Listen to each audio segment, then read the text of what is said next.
നമ്മളെ SCRT അടിപൊളി ഒരു 3 മാർക്ക് ക്വസ്റ്റ്യൻ ആണ്. വളരെ ഈസി ആയിട്ട് മാർക്ക് കിട്ടിയ ക്വസ്റ്റ്യൻ ഇതാണ്.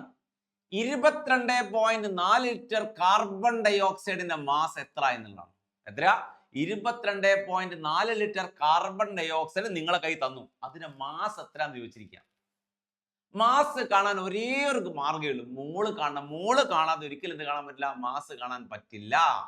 അപ്പൊ മാസ് കാണണമെങ്കിൽ എന്ത് കാണണം? മോള് കാണണം. അപ്പൊ മാസ് കാണാനുള്ള മാർഗം എന്താ?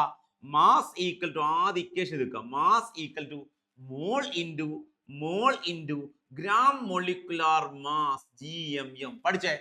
അപ്പൊ മാസ് കാണണമെങ്കിൽ മോള് കാണണം. മോളിനെ മോളാർ മാസ് കൊണ്ട് മൾട്ടിപ്ലൈ ചെയ്താൽ കിട്ടുന്നതാണ് മാസ്.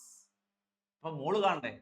മോള് കാണാൻ എന്താ ചെയ്യുക? 22.4 ലിറ്റർ എന്നാണ് തന്നിരിക്കുന്നത്.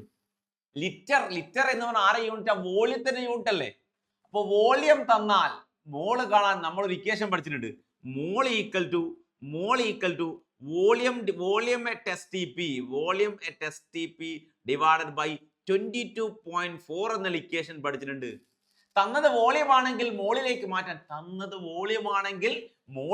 മാറ്റാൻ അതിന് 22.4 ലിറ്റർ കൊണ്ട് അങ്ങോട്ട് ഡിവൈഡ് ചെയ്യുക. അപ്പൊ എത്ര കിട്ടുക?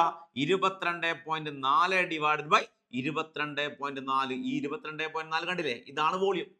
അപ്പൊ എത്രയാ? ഒരു മോൾ. എത്രയാ? ഒരു മോൾ. ക്ലിയർ അല്ലേ? മോള് കിട്ടി.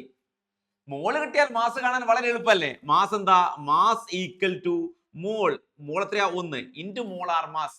കാർബൺ ഡൈ ഓക്സൈഡിന്റെ മോളാർ മാസ് കാർബൺ 12 ആണ്, ഓക്സിജൻ 32 ആണ്. 32 12 എത്രയാ? 44. So 44 gram. ഈസി അല്ലേ?